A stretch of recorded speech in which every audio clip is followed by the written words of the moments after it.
ভারতে ইলিশ মাছ রপ্তানি বন্ধে ব্যবস্থা নিতে সরকারকে আইনি নোটিশ প্রেরণ।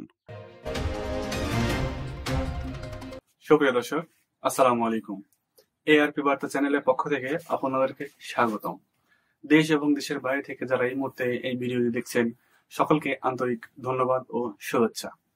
সুপ্রিয় দর্শক, এতক্ষণ শুনছিলেন সংবাদ শিরোনাম, এখন পুরো বিস্তারিত। ভারতে ইলিশ মাছ রপ্তানি বন্ধে ব্যবস্থা নিতে সরকারকে আইনি নোটিশ প্রেরণ। আজ সুপ্রিম কোর্টের আইনজীবী মোহাম্মদ মাহমুদুল হাসান ভারতে ইলিশ মাছ রপ্তানি বন্ধে ব্যবস্থা নিতে সরকারকে অনুরোধ করে আইনি নোটিশ পাঠিয়েছেন। বাণিজ্য মন্ত্রণালয়ের সচিব, মৎস্য ও প্রাণী সম্পদ মন্ত্রণালয়ের সচিব, জাতীয় রাজস্ব বোর্ডের চেয়ারম্যান ও আমদানি রপ্তানি কার্যালয়ের প্রধান নিয়ন্ত্রক বরাবরে এ আইনি নোটিশ পাঠানো হয়েছে। এছাড়া আইনি নোটিশ পাওয়ার 3 দিনের মধ্যে ভারতে ইলিশ মাছ রপ্তানি বন্ধে প্রয়োজনীয় ব্যবস্থা নিতে নোটিশে অনুরোধ করা হয়েছে। অন্যথায় এ বিষয়ে ব্যবস্থা নিতে হাইকোর্টে রিট পিটিশন দায়ের করা হবে বলে জানিয়েছেন এই আইনজীবী। আইনি নোটিশে আরও বলা হয়, ভারতের বিশাল ও বিস্তৃত সমুদ্র সীমা রয়েছে। ভারতের জলসীমায় ব্যাপকভাবে ইলিশ উৎপাদন হয়। এই বিবেচনায় বাংলাদেশ থেকে ভারতের ইলিশ মাছ আমদানির কোনো প্রয়োজন নেই। কিন্তু ভারত মূলত বাংলাদেশের পদ্মা নদীর ইলিশ আমদানি করে থাকে।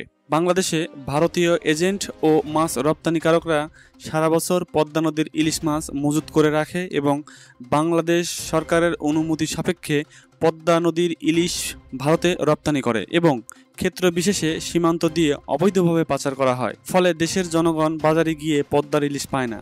আর বলা হয়, পদ্মা নদীতে যে সীমিত পরিমাণ ইলিশ পাওয়া যায় তা দেশের মানুষের চাহিদা অনুযায়ী যথেষ্ট নয়। এই অবস্থায় যদি পদ্মার সব ইলিশ মাছ ভারতে চলে যায়, তাহলে বাংলাদেশের জনগণ পদ্মার ইলিশ খেতে পারবে না। এভাবে বাংলাদেশের জনগণকে পদ্মার ইলিশ থেকে বঞ্চিত করা, ভারতের জনগণকে পদ্মার ইলিশ খাওয়ানো বাংলাদেশ সরকারের জন্য সমীচীন নয়।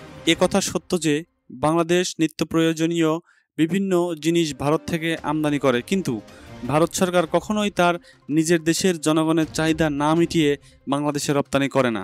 মাহমুদুল হাসান জানান, বাংলাদেশের রপ্তানি নীতি 2021-24 অনুযায়ী ইলিশ মাছ মুক্তভাবে রপ্তানিযোগ্য কোনো মাছ নয়। এ পরিস্থিতিতে বাণিজ্য মন্ত্রণালয় ভারতে ইলিশ মাছ রপ্তানি অনুমতি দিয়ে বাংলাদেশের জনগণের স্বার্থবিরোধী কাজ করেছে। এদিকে শনিবার এক বিজ্ঞপ্তিতে বাণিজ্য মন্ত্রণালয় জানিয়েছে, আসন্ন দুর্গাপূজা উপলক্ষে বিভিন্ন রপ্তানিকারকদের আবেদনের প্রেক্ষিতে নির্ধারিত শর্তাবলী পূরণ সাপেক্ষে 3000 টন ইলিশ রপ্তানির অনুমোদন দেওয়া হয়েছে। সংশ্লিষ্ট আবেদনকারীদের প্রয়োজনীয় কাগজপত্র সহ আগামী 24 সেপ্টেম্বর দুপুর 2টার মধ্যে বাণিজ্য মন্ত্রণালয় বরাবর আবেদন করার অনুরোধ করা হয়। তবে উল্লেখ্য, সময়সীমার পর প্রাপ্ত আবেদন গ্রহণযোগ্য হবে না। এছাড়া যারা এরই মধ্যে আবেদন করেছে তাদের নতুন করে আবেদনের প্রয়োজন নেই বলে জানিয়েছে বাণিজ্য মন্ত্রণালয়। সুপ্রিয় দর্শক, আমাদের এই চ্যানেলটি এআরপি বার্তা সর্বশেষ ঘটে যাওয়া সকল আপডেট নিউজ সম্প্রচার করে থাকে। সর্বশেষ আপডেট নিউজ সবার আগে পেতে আমাদের চ্যানেলটি সাবস্ক্রাইব করে আমাদের সাথেই থাকুন। সুপ্রিয় দর্শক, এই ভিডিওটি ভালো লাগলে অবশ্যই লাইক করুন এবং কমেন্ট বক্সে আপনাদের মূল্যবান মন্তব্য কমেন্ট করে যাবেন। এতক্ষণ সাথে থাকার জন্য আপনাদের সকলকে আন্তরিক ধন্যবাদ।